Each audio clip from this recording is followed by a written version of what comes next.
नमस्कार, मी विनोद इजपवार, पोलीस निरीक्षक स्थानिक गुन्हे शाखा धाराशिव।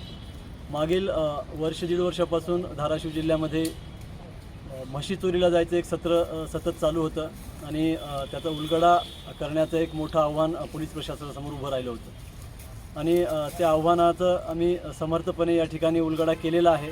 एक टोळी अत्यंत प्रोफेशनली याच्यामध्ये कार्य करत होती, अशी ही टोळी आम्ही याच्यामध्ये आज निष्पन्न केलेली आहे आणि याच्यामध्ये आत्तापर्यंत 2 आरोपी आम्ही अटक केलेले आहेत। एकाचं नाव आहे शंकर चव्हाण, तो ढोकी येथील आहे आणि दुसरा आरोपी आहे हा नेकनूर येथील चंद्रकांत नन्नवरे असा आहे। तर ही जे आहेत ही टोळी आहे, याच्यामध्ये वेगवेगळे स्तर या ठिकाणी तयार झालेले होते। काही लोक ह्याच्यामध्ये इन्वॉल्व असणारे ज्या ठिकाणच्या म्हशी चोरायचे आहेत ते ठिकाण निश्चित करायचे आणि काही जे आरोपी आहेत त्यांच्यावर त्या ठिकाणी गाडी घेऊन जाण्याची जबाबदारी सोपवण्यात आली होती आणि त्याच्यानंतर काही जणांची त्यामध्ये विक्री करण्याची जबाबदारी निश्चित करण्यात आली होती।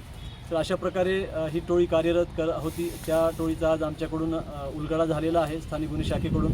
विशेष करून स्थानिक गुन्हे शाखेचे सहाय्यक पोलीस निरीक्षक सुदर्शन कासार आणि त्यांच्यासोबतची जी टीम आहे, शौकत पठाण आहेत, फरहान पठाण आहेत, जावेद काझी आहेत, असे सर्वांनी मिळून ही कामगिरी केलेली आहे आणि याच्यामध्ये विशेष करून आमचे धाराशिव जिल्ह्याचे पोलीस अधीक्षक श्रीमती रितू खोकर मॅडम तसेच अपर पोलीस अधीक्षक शफकत आमना मॅडम यांचं देखील फार मोलाचं मार्गदर्शन याच्यामध्ये लाभलेलं आहे। विशेष म्हणजे या गुन्ह्यामध्ये आत्तापर्यंत